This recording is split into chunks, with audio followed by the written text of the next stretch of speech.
Hello, this is Eric of Not BIOS, and this is my review of the LG 32GK60W.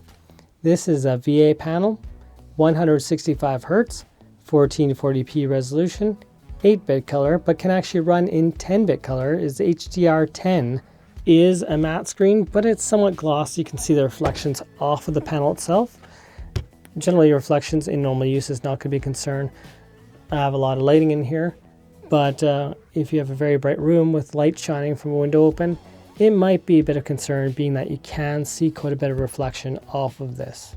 However, being not totally matte means it's not going to be grainy for an image, and text is quite clear on this monitor. Now the control pod itself is underneath. It's one of those annoying ones in the middle, the bottom of the screen, which allows you to change all your settings, but it works quite decent. Now for options, we have one HDMI port, one display port, a headphone pass-through, so that's audio through your display port or HDMI, and you can get that through your headphone jack right here, which is auxiliary 3.5mm. And your power does not have a brick, it's just this, you see right here, which is the power brick right here, allowing for a very slender monitor without the power brick built in, and having it like this I find a lot more convenient than having a separate power brick sitting around your table. 5.5 feet or about 1.5 to 1.6 meters in length. Not very long of a distance, but you could use an extension cord if you needed to. Now let's get this set up and see how this thing works. Now let's get started.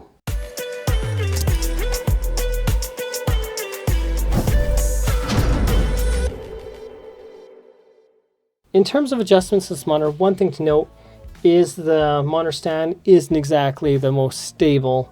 So it is an affordable monitor, so that's what you're getting. It doesn't do tilt side to side, but it does allow some wobble room. It does tilt up and down, so that is our only adjustment for this particular monitor. 8-bit color. It's HDR10 compatible, since it's not true 10-bit or even FRC with 8-bit. Though that's not major a problem for most situations, and the contrast ratio is listed at 3000:1, as are most VA panels, and with a minimum contrast of 1800:1. And what your contrast is your brightest white versus your darkest dark. Most IPS monitors only 1000:1, so this means this should have darker blacks versus whiter whites compared to most other monitor tech. So it can be better than a TN panel or IPS for contrast ratio. Doesn't mean it's better overall. Generally, IPS are much better for gaming. Now let's go through some of the menus and see what this has here and find out how it is for gaming. In fact, I've owned this monitor for about 1 month. I haven't even tried a single game as of this moment.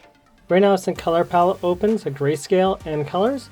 To see the actual settings, so I'm going to go to menu, and we're on Gamer 1.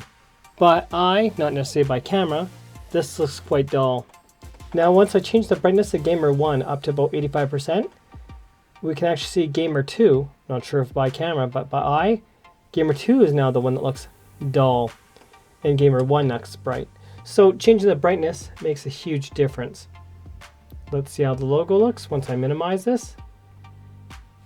This is actually not too bad in terms of color tone. Gamer 1 using much higher brightness. This is very usable. Gamer 2, it's easier to see the dark tones, especially in the much darker ones. FPS is a little too bright. At 99% dark scale, it's way too washed out for a black tone. RTS doesn't seem to be overly bad at all. Not too bad, but it seems quite bright. If we look at the whites here, we're starting to get a little bit of washout. Vivid seems fine. Reader is very, very washed out looking. HDR effect, the whites are too bright, and we have a lot of black crush here. The whites are very, very bright, almost washing out the whites, but again, Gamer 1, we can still see the tones. RTS, we can see the tones, but it's a little bit washed out in the whites. Vivid, not bad actually, despite the fact it's a little bit fake and a little compressed look in the background. Reader, that looks awful. HDR effect, we have a lot of compressed look in the background. It doesn't look bad otherwise. Now for other settings, we have FreeSync Premium. I'd recommend leaving this on unless you have other problems such as screen flashing. Black equalizer, this is to brighten up the black tones so you can see more, say, your enemy in the dark. But again, it's going to ruin your contrast if you use black stabilizer, so be mindful of it. Response time, we have off, normal, fast, and faster. Out of the box is fast. Generally, going faster than fast is usually causes corruption. We'll go through that in a bit. So it will actually cause artifacts in the image when you go to faster in most monitors. Crosshairs, this is your cheating crosshairs. So if you're playing game, you can see the little crosshairs on your screen. But right now we are not in a game, so let's get that to off. You can reset your settings. Picture, we have brightness, which is set to 85%. Contrast at 70% looks good. Sharpness, 50% looks fine. Generally, when you go up to 100%, you can get some haloing around text. I'd recommend 50 or 60, about your highest, but that's mostly if you have a problem with text being kind of blurry. Gamma mode, 2 should be fine. If we change it to 3, it looks darker and you're going to have more black crush. Number 4, and there's number 1. But number 2 is, I believe, the best overall. Then we have color temperature. Custom, that's what's on right now. And if I go into to warm, so that's going to change it a little more yellowish. Medium. Cool, that means blue. And we can do manual. So we got all these different settings through manual. Just leave it on custom. And then you can change your RGB, red, green, blue. Now, if you were, say, a photo editor, you'd want to go to, say, all these settings and change through this settings. So this takes us to the menu. You can see it's set to 165 Hertz right now. FreeSync is on. FreeSync is the same as Adaptive Sync. This is going to be G-Sync compatible with the 10 series, so 1080, 1070, and plus, and newer. Motion blur reduction shows as 1 milliseconds, but it's not truly 1 milliseconds. They're generally about more like 4 milliseconds. That's where fastest does sets faster response time, but at the cost of having artifacts. This game is called Ghostwire.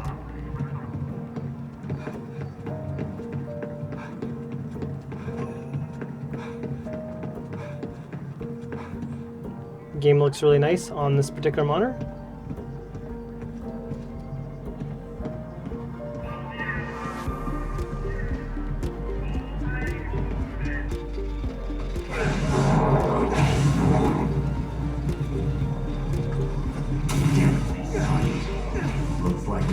Could have gone better, but at least you made it through. Yeah.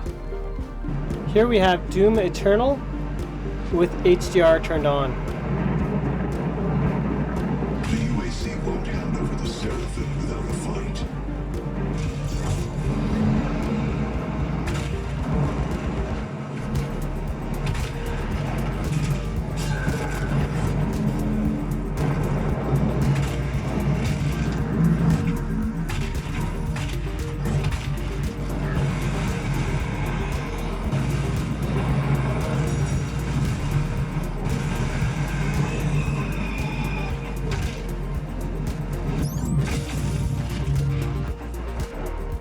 Here we have Witcher Wild Hunt.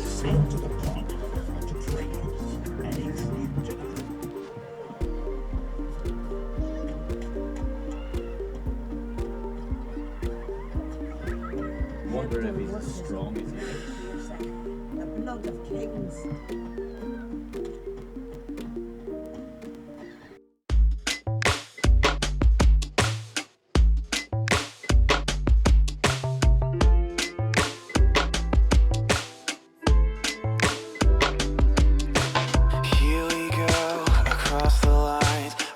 counts our fires 100 times. You make me say the words that I might need to hear to feel alright. So I don't need a second chance to be the one that I know I am. I see you from a different side. I still believe that you're here tonight. True as I can be, we were never really standing, but I won't make you leave until you're ready.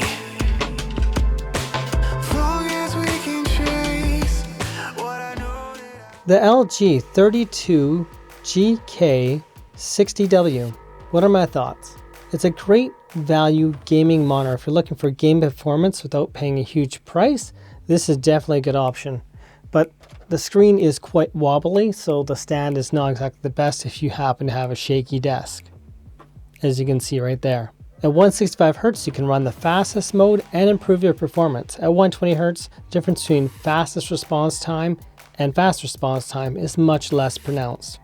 However, if you're running at 60 Hz, your response time you'll have to set to normal or off. I found fast to be acceptable, but there's still a lot of inverse ghosting, which you can see the artifacts in slow motion. Fastest is totally unacceptable at 60 Hz. So keep that in mind. Now, if your gaming system, be it a computer or whatever, is not getting very high frame rates, there are better options than this. A better option I find for more contrasty, punchy colors on a VA panel would be the MSI MAG322CQR. And that monitor has more punchy color tones, and I believe is a little faster at gaming at low frame rates than this particular monitor would be. Overall, at a higher speed, this one is a decent option for sure, and the price difference might not be worth it to you unless you're looking for extra USB ports, which this does not have. Now for alternate options, I'd recommend the Gigabyte M32Q, which are going to have a lot more punchy colors than this, going to be IPS type.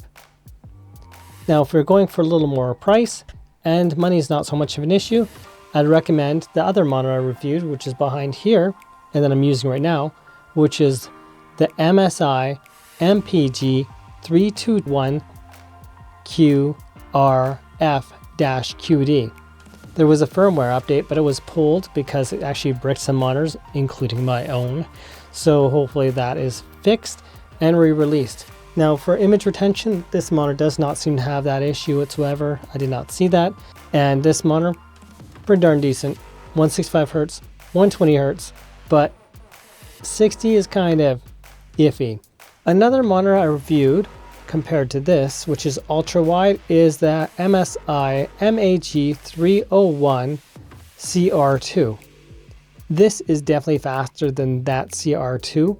So between the two options, this one, LG here, is the better option. And I say that with certainty. The CR3 is the upgrade, however, I still believe this LG monitor here is going to be your better option for gaming, especially gaming consoles. Either way, choice is yours. Thanks for watching and have yourselves a most wonderful day.